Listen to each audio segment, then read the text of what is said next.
You are watching Kashmir Examiner Live Wire with the latest updates. Senior BJP leader Devendra Singh Rana on Tuesday hit back at Omar Abdullah for saying Ram Madhav was back in Kashmir to stitch an alliance with the PDP. Rana claimed that after the 2014 elections, Omar had approached BJP leaders for an alliance but was revoked. Addressing a press conference in Jammu, Rana said BJP leaders, including Home Minister Amit Shah, snubbed the NC delegation, forcing them to return empty-handed. The NC was even willing to have a BJP chief minister in J&K.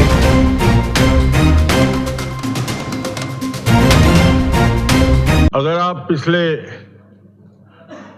2-3 महीने से या उससे पहले भी कश्मीर के हालात और सियासी हालात पे नजर डालें तो आपको एहसास होगा कि नेशनल कॉन्फ्रेंस एक बड़ी सोची समझी तरीके से एक नैरेटिव बनाने की कोशिश कर रही है कि जितनी भी सियासी जमातें कश्मीर में आज काम कर रही हैं वो भाजपा के साथ जुड़ी हुई हैं और उनका भाजपा के साथ कोई लेना देना नहीं है। उमर अब्दुल्ला साहब कल उन्होंने कहा कि राम माधव साहब को लाया गया है कि पीडीपी, और 2014 में राम माधव साहब ने पीडीपी के साथ अलायंस करवाई थी। हकीकत यह है कि 2014 में जब नेशनल कॉन्फ्रेंस 15 एमएलए पे सिमट के रह गई थी, उमर अब्दुल्ला साहब के नेतृत्व में हम लोग दिल्ली गए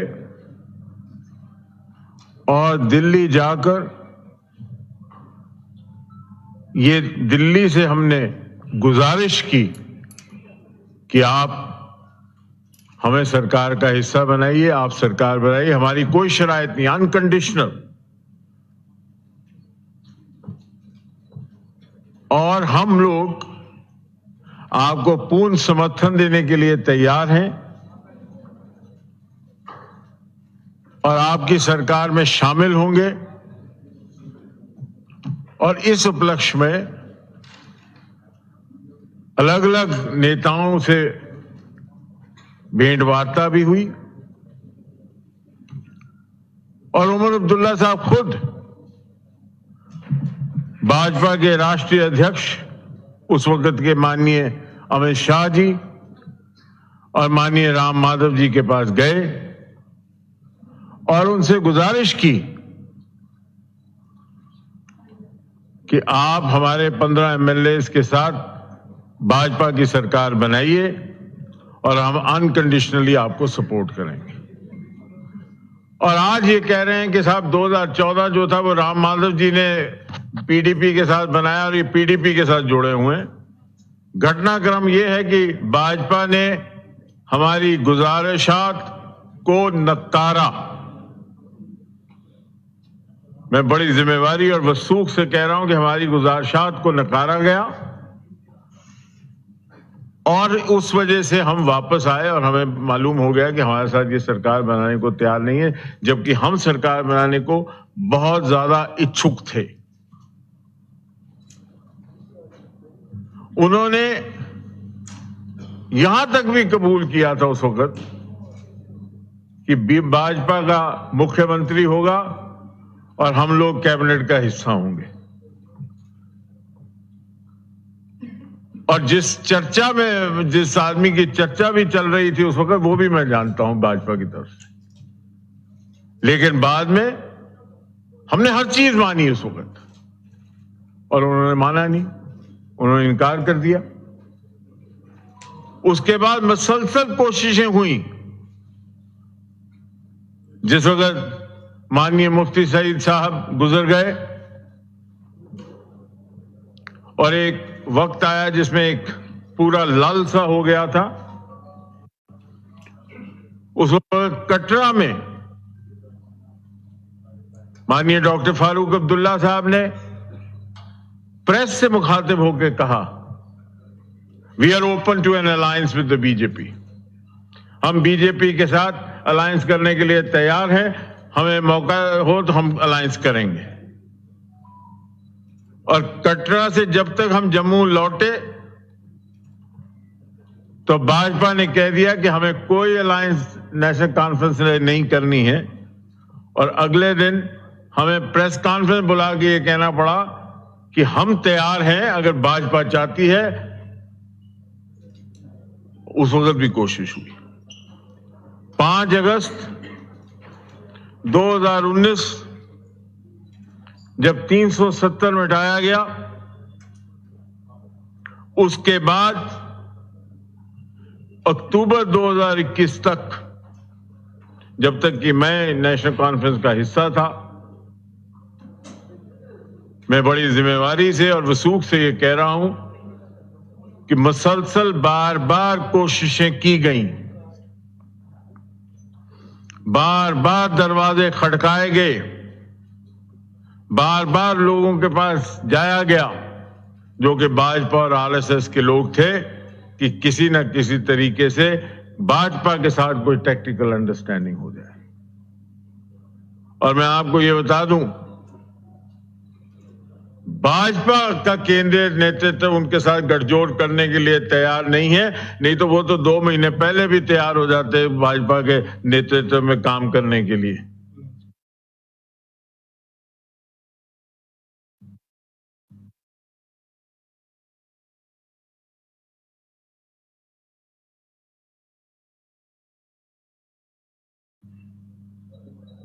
भाजपा ने बार बार नेशनल कॉन्फ्रेंस के गुजारिशात को नकारा है। तो अब ये भ्रम बनाना, कश्मीर के लोगों को गुमराह करना कि कोई भी पॉलिटिकल पार्टी है वो भाजपा का हिस्सा है और हम भाजपा का हिस्सा नहीं है। आप तो खुद मंत्री रहे, आप तो वाजपेयी साहब की सरकार में मंत्री रहे। आपका पालन पोषण जो है सियासी, वो उन्होंने किया। तो इसलिए मैं ये समझता हूं ये भ्रम बनाने की कोशिश नहीं करनी चाहिए।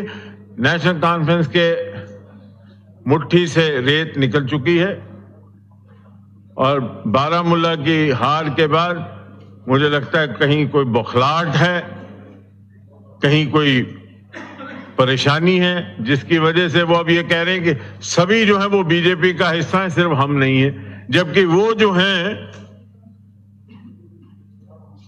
उनकी बीजेपी मान नहीं रही, नहीं तो वो तो किसी भी वक्त चले जाएं। और आप फारूक अब्दुल्ला साहब को मुझसे ज्यादा जानते हैं, बड़ा लिहाजी स्वभाव है उनका। वो सुबह और दोपहर तक भी बदल जाते हैं। उनको अगर मौका इस वक्त भी कोई दे देगा तो वो कांग्रेस को भी छोड़ के भाजपा के पीछे पीछे दौड़ना शुरू हो जाएंगे। लेकिन अब मैं उस बात पे जाना नहीं चाहता। और नेशनल कॉन्फ्रेंस को चाहिए कि आज बदलते जम्मू कश्मीर को देखते हुए जम्मू कश्मीर के आगे के लिए रोड मैप दें, बजाय हर आदमी को डेमोनाइज करने के, हर पार्टी को डेमोनाइज करने के। जो उन्होंने मैनिफेस्टो दिया उसमें बहुत हमें एतराज है। उन्होंने कहा कि गुज्जर, पहाड़ी, दलित और ओबीसीज और ये जो ओबीसीज और दलित, पहाड़ी, गुज्जर, इनकी रिजर्वेशन जो है उसको खत्म करेंगे।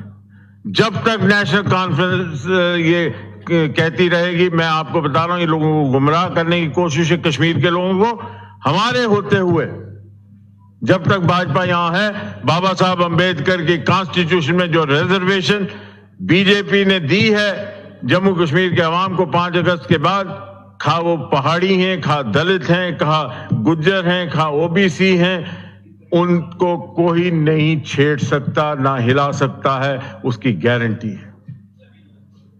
और वो कहते हैं कि हम शंकराचार्य को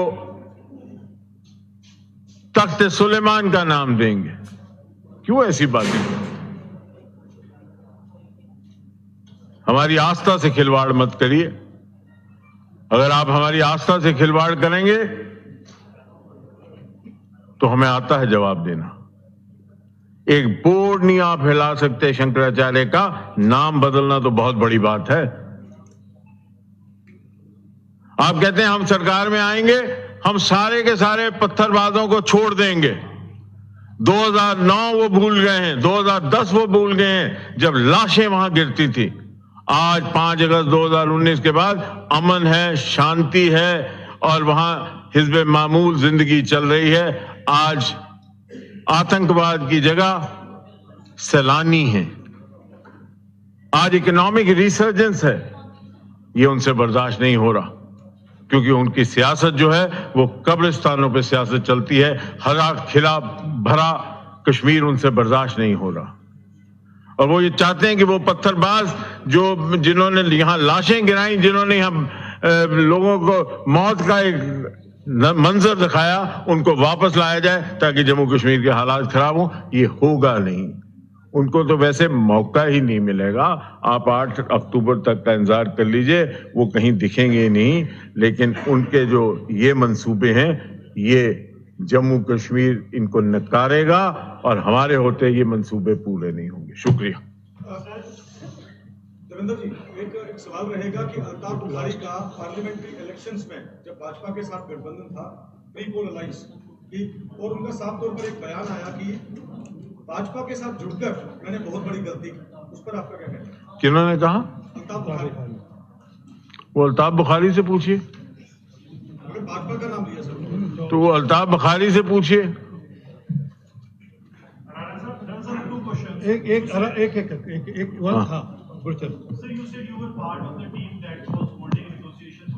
very much. Who was the name from the BJP that was in line for the CM? I will not get into that part of the detail, but whatever was the name, it was a CM from the BJP, and that was a condition put on the table. Mr. Umar Abdullah agreed to that condition and agreed to be a part of the government with a chief minister from the BJP. Let that question be for the BJP. एक पक्का है जी। क्या मजबूरी है कि उस समय national conference बिना किसी इस चीज की वो सपोर्ट करने को तैयार कर रहे थे कि वो सरकार में आने, इसके पीछे वजूहत क्या? सत्ता नहीं छोड़ना चाहते थे। उस वक्त वो इंटरिम चीफ मिनिस्टर थे, सत्ता नहीं छोड़ना चाहते। वो सत्ता नहीं छोड़ना चाहते थे और वो चाहते थे कि किसी न किसी तरीके नेशनल कॉन्फ्रेंस जो है वो सत्ता में रहे। इस चीज का भी डर था कि केंद्र में बीजेपी है और नेशनल कॉन्फ्रेंस जो है उसके हालात ज्यादा खराब।